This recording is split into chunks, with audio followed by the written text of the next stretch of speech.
Have you ever held a secret so heavy it felt like it could crack your ribs from the inside out? That was me, sitting in a dimly lit booth at the Musso and Frank Grill on Hollywood Boulevard, a place we used to call ours. Across from me, my wife, Sarah, was laughing, her face illuminated by the candlelight, looking every bit the angel I once believed she was. She was telling a story about her day at the gallery, her hands dancing in the air. But all I could see was the faint glow of a second phone screen in my memory, a phone she didn't know I had found.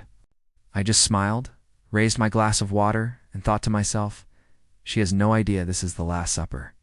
If you genuinely enjoy our stories, please subscribe to the channel, tell us where you're from, and what time it is. Right now, it's always fascinating to know how far our story flows. It started subtly, as these things always do. Little shifts in our routine, like tiny cracks appearing in a foundation. We'd been married for 7 years, living in a quiet cul-de-sac in Sherman Oaks. I ran a small but successful software company, and she was a curator at a contemporary art gallery downtown. We were the couple everyone pointed to, a perfect pair. But perfection is a fragile illusion. The first crack was the phone. Her phone, which used to lie face up on the kitchen counter, was now always face down. Then came the late nights at the gallery, emergency meetings that stretched past midnight. I'd call, and it would go straight to voicemail. The excuse was always the same. Oh, honey, my phone died, or we were in the archives. There's no signal. I wanted to believe her. God, I wanted to believe her more than anything. Then came the coldness. The casual touches, the goodnight kisses, they all faded into a polite, distant routine. We were roommates who shared a mortgage. When I tried to talk about it, she'd turn it on me. I was being insecure, clingy, too demanding. She was a master of manipulation, making me feel like my own gut feelings were a sign of weakness. I started to doubt my own sanity. Maybe I was the problem. Maybe I was pushing her away. The breaking point came on a Tuesday. I had a fever and came home from work early. Our house was silent. I walked into our bedroom, and there it was, on her side of the bed, partially hidden under a pillow, a second phone, a sleek, unfamiliar model. My heart hammered against my chest.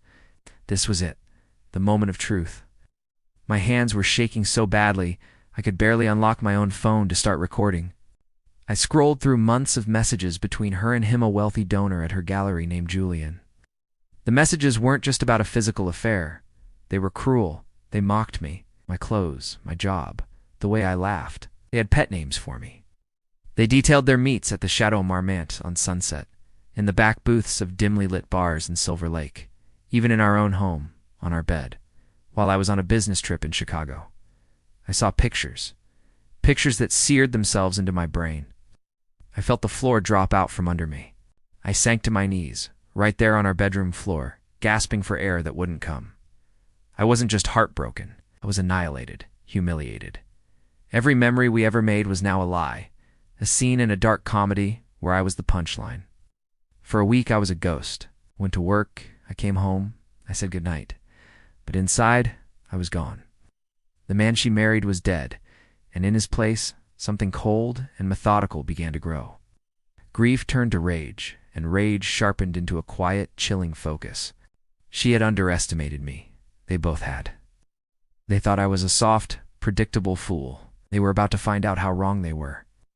My revenge wouldn't be a screaming match in the living room. It would be a slow, calculated demolition of the world she had built on my trust. The first step was legal. I found the most ruthless divorce attorney in Beverly Hills, a shark named Ms. Davenport. I laid everything out for her, the second phone, the texts, the photos, the financial records. I started pulling from our joint accounts. I showed her how Sarah had been using our money to fund her little escapades, hotel rooms.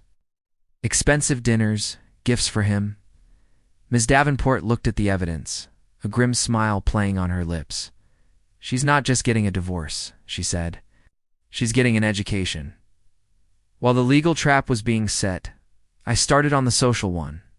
Sarah cared about one thing more than anything: her image. Her reputation in the insular, gossipy art world of Los Angeles was her currency. Julian, her lover, was the same. His entire identity was built on being a respectable, powerful philanthropist. I started gathering my evidence. I used a data recovery service to pull every deleted file from the burner phone. I created a secure cloud folder, meticulously organized. Every screenshot, every hotel receipt, every photo was labeled and dated.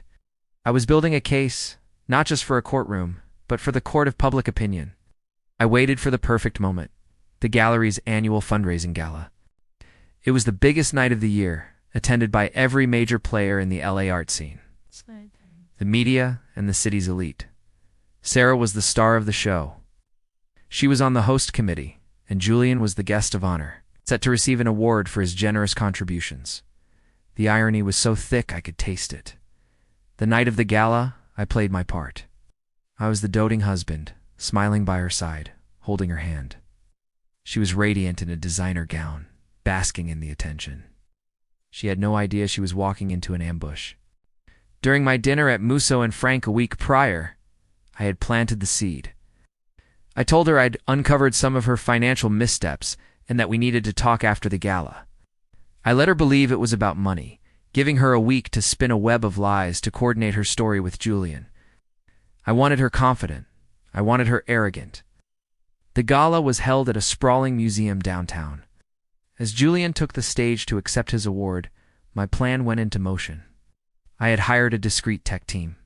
As he began his speech about integrity and passion for the arts, the massive screens behind him, which were supposed to be showing a montage of his charity work, flickered.